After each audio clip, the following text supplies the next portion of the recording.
போதும் பொங்கி எழுந்த ஓபிஎஸ் பாஜகவுடன் கூட்டணி இல்லை, கூட்டணி தொடர்பான எந்த அறிவிப்பும் தற்போது இல்லை, 2 ஆப்ஷன்ல ஒன்றில் விரைவு அப்படிங்கிறத பற்றி தான் இப்போ நம்ம பார்க்க போகிறோம். 2 ஆப்ஷன்ல ஒன்று, அது என்னங்கிறது விரைவில். பாஜக நம்பியிருந்தார் முன்னாள் முதல்வர் ஓ பன்னீர்செல்வம். ஆனால் இன்னைக்கு அந்த பாஜக கூட்டணி விட்டு வெளிவந்திருக்காரு. கூட்டணியை முறித்த ஓ பன்னீர்செல்வம் அடுத்து என்ன பண்ண போறாரு? விஜயுடன் சேர போகிறாரா, இல்லை இன்னொரு ஆப்ஷன் இருக்கு, அந்த ஆப்ஷனை பின்பற்ற போறாரா? முதலமைச்சர் மு க ஸ்டாலின் சந்தித்தாரா? திடீர்னு இந்த சந்திப்புடைய பின்னணி அப்படிங்கிறத பற்றி பல விஷயங்கள் நம்ம பேச போறோம். பாஜகவுடைய தேசிய ஜனநாயக கூட்டணியில் இருந்து வெளியேறுவதாக ஓ பன்னீர்செல்வம், முன்னாள் முதலமைச்சர் ஓ பன்னீர்செல்வம் அவங்களுடைய அணி அறிவிப்பு வெளியிட்டாங்க. தலைமை கழக நிர்வாகிகளுடனான கூட்டத்திற்கு பிறகு ஓபிஎஸ் ஆதரவாளர் பன்ருட்டி ராமச்சந்திரன் அவர் இந்த அறிவிப்பை சொல்லியிருக்காரு, வெளியிட்டிருக்காரு.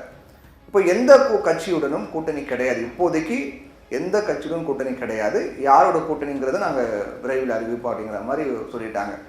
பிரதமர் நரேந்திர மோடி சமீபத்தில் தமிழ்நாடு வந்தபோது கூட அவரை மீட் பண்ணுறதுக்காக ஓ பன்னீர்செல்வம் அனுமதி கேட்டிருந்தார். அந்த கடிதமெல்லாம் வைரலாச்சு பார்த்துருப்பீங்க. உங்களை சந்திப்பதே என் பாக்கியம் அப்படின்லாம் கேட்டிருந்தார். ஆனால் பிரதமரை சந்திக்க ஓ பன்னீர்செல்வத்திற்கு அனுமதி கிடைக்கவில்லை. இது மிகப்பெரிய ஒரு அப்செட் ஆகிருக்கு. ஓ பன்னீர்செல்வம் மட்டும் இல்லாமல் அவருடைய ஆதரவாளர்கள் கூடவே இருக்காங்களே, அவருக்கு சப்போர்ட் பண்ணக்கூடிய முக்கிய நிர்வாகிகள் எல்லாருக்கும் மிகப்பெரிய அதிருப்தி.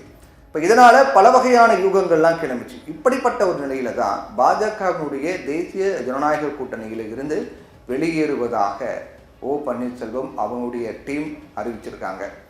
ஒரு காலத்தில் அதிமுகவில் சசிகலா ஆட்சிக்கு வர்றதுக்கு எதிராக தர்ம யுத்தம் செய்தவர் தான் ஓ பன்னீர்செல்வம். அப்போ மிகப்பெரிய பரபரப்பாக பேசப்பட்டது.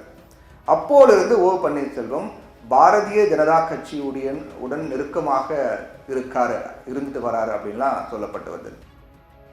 பாஜக தலைவர்களையும் அப்பப்போ ஓ பன்னீர்செல்வம் மீட் பண்ணிட்டு வருவார். பரஸ்பரம் நலன் விசாரிப்பு, முக்கிய பிரச்சனைகள் குறித்து பேசுறதெல்லாம் பண்ணிட்டு இருப்பார் பாஜக தலைவர்கள் சந்தித்து. அதுக்கப்புறம் அதிமுக உடஞ்சி ஓ பன்னீர்செல்வம், எடப்பாடி பழனிசாமி கரம் கோர்க்க பாஜக முக்கிய காரணமாக இருந்தது. ஓ பன்னீர்செல்வம் அப்போது பாஜகவுடன் இன்னும் நெருக்கமானார். அவர் ஒரு முறை கூட சொல்லியிருந்தார், ஒற்றுமையாக போங்க, ஒன்றுபட்டு போங்க, இபிஎஸ் கூட சேருங்க அப்படின்னு பாஜக சொன்னதுக்காக தான் நான் போனேன் அப்படிங்கிற மாதிரிலாம் அவர் சொல்லியிருந்தார். ஓ பன்னீர்செல்வத்துடைய மகன் ஓ பி ரவீந்திரநாத் நாடாளுமன்றத்திலேயே பார்த்தோம் அப்படின்னா அடிக்கடி பாஜகவையும் பிரதமர் நரேந்திர மோடியும் புகழ்ந்து பேசுவார். அடிக்கடி அந்த மாதிரி விஷயங்கள் பண்ணுற மத்திய அரசு திட்டங்கள் பிரதமர் மோடியை பாஜக புகழ்ந்து பேசுவார். நாடாளுமன்றத்தினுடைய பாஜக மசோதாக்களுக்கும் தொடர்ந்து ஆதரவு தெரிவிச்சுட்டு வந்தார். அதோடு நிற்காம பிரதமர் நரேந்திர மோடி தமிழ்நாடு வரும்போதெல்லாம் ஓ பன்னீர்செல்வம் என்ன பண்ணுவார், வெயிட் பண்ணி பிரதமர் நரேந்திர மோடியை வரவேற்பார், சந்திப்பார். அதற்கு பிறகு அதிமுகவில் மீண்டும் பிளவு ஏற்படுகிறது. முதல் பிளவு அப்படிங்கிறது சசிகலா வெளியேற்றி விட்டு ஓபிஎஸ் இபிஎஸ் ஒன்று சேர்றாங்க. 2வது பிளவு ஓபிஎஸ் இபிஎஸ் புரியுறாங்க. அப்படி எடப்பாடி பழனிசாமி ஓ பன்னீர்செல்வம் இடையே நீண்ட சட்ட போராட்டம் நடந்துச்சு. 2 பேருக்கும் இடையே மிக நீண்ட சட்ட போராட்டத்தில் ஓபிஎஸ் என்ன பண்ணாரு, தொடர்ந்து டெல்லியுடைய ஆதரவு நமக்கு இருக்கு, அதனால நமக்கு எல்லாமே அனுகூலமாக இருக்கும் அப்படின்னு நம்பினார். டெல்லி பாஜக ஆதரவு கிடைச்சா வழக்கிலும் ஜெயிக்க முடியும் அப்படின்னு ஓ பன்னீர்செல்வம் நம்பினார். ஆனால் அதிமுக தொடர்பான எல்லா வழக்கிலுமே ஓ பன்னீர்செல்வம் தோல்வியை தழுவினார். ஒரு மிகப்பெரிய பின்னடைவாக தான் இருந்தது. இப்படி ஓ பன்னீர்செல்வம் தொடர்ச்சியாக பாஜகவையும் பிரதமர் மோடியையும் நம்பியே இருந்தாருன்னு சொல்லலாம். இப்படிப்பட்ட நிலையில தான் அதே பாஜகவுடன் ஓ பன்னீர்செல்வம் கூட்டணி முறித்திருக்கார். பிரதமர் நரேந்திர மோடி சமீபத்தில் தமிழ்நாடு வந்தபோது ஓபிஎஸ்ஐ சந்திக்கலை, அனுமதி கேட்டார் ஓபிஎஸ், ஆனால் சந்திக்கலை. பிரதமரை சந்திக்க அவருக்கு அனுமதி கொடுக்கல. எடப்பாடியை சந்தித்த பிரதமர் மோடி, எடப்பாடிக்கு முக்கியத்துவம் கொடுத்த பிரதமர் மோடி ஓ பன்னீர்செல்வத்தை சந்திக்கலை. அதோட எடப்பாடி தான் கூட்டணியுடைய தலைவர், முதல்வர் வேட்பாளர் அப்படின்னு அமித்ஷா அறிவித்ததையும் ஓபிஎஸ் அண்ட் கோ அவங்க அணி விரும்பலை. இப்படிப்பட்ட ஒரு நிலையில தான் ஓ பன்னீர்செல்வம் கூட்டணியை முறிச்சிருக்கார். இப்படிப்பட்ட நிலையில விஜயுடன் ஓ பன்னீர்செல்வம் செல்ல வாய்ப்பு இருக்கிறதாகவும் தகவல்கள்லாம் இதற்கு முன்பிருந்தே வந்துகிட்டு இருக்கு, விஜயுடன் ஓபிஎஸ் கூட்டணி அப்படிங்கிற மாதிரி. ஆனால் இன்னொரு ஆப்ஷன் இருக்கு. 2026 சட்டமன்ற தேர்தலில் தமிழக வெற்றி கழகம், ஓ பன்னீர்செல்வம் மற்றும் டிடி தினகரன் அம்மா மக்கள் முன்னேற்ற கழகம் இது எல்லாமே கூட்டணி அமைவதற்கான ஒரு பேச்சுவார்த்தை திரைமறைவில் போய்கொண்டிருப்பதாக சொல்லப்படுகிறது. இந்த கூட்டணி உருவானா தென் தமிழகத்தில் அதிமுக கூட்டணிக்கு ஒரு மிகப்பெரிய பின்னடைவாக தான் பார்க்கப்படும். போன நாடாளுமன்ற தேர்தலில் தேசிய ஜனநாயக கூட்டணியினுடைய 18% வாக்குகள் ஓபிஎஸ் மற்றும் டிடிவி தினகரன் இவங்களுடைய பங்களிப்பால் கிடைச்சது. இந்த 2 தலைவர்களும் அதிமுகவை எதிர்த்து தமிழக வெற்றி கழகத்துடன் இணைந்தால் அவங்க சார்ந்த சமூக வாக்குகள் அப்படிங்கிறது தமிழக வெற்றி கழகத்துக்கு கணிசமாக வரும். இது விஜய்க்கும் தமிழக வெற்றி கழகத்துக்கு ஒரு மிகப்பெரிய பிளஸாக அமையும். நடிகர் விஜய் ஒரு சரியான தொகுதியை தேர்ந்தெடுத்தால் தென் தமிழகத்தில் வெற்றி கொடுப்பதற்கான வாய்ப்பு அதிகமாக இருக்கு. இது மட்டும் இல்லாமல் இப்போ இன்னொரு விஷயம் என்னன்னு பார்த்தீங்கன்னா, உடல்நலக் குறைவால் மருத்துவமனையில் அனுமதிக்கப்பட்ட முதலமைச்சர் மு க ஸ்டாலின் இப்போ உடல்நலம் தேடி வீடு திரும்பி இருக்காரு. தொடர்ந்து இப்போ ஒரு அரசு பணிகளை மேற்கொள்ள தலைமைச் செயலகலாம் அந்த ஒர்க்கெல்லாம் ஸ்டார்ட் பண்ணி தொடங்கிட்டார். அப்போது முதலமைச்சர் மு க ஸ்டாலின் நடைப்பயிற்சி போகிற அந்த நேரத்தில் அதே சமயம் ஓ பன்னீர்செல்வம் அதே பூங்காவில் நடைப்பயிற்சி போகிறார்.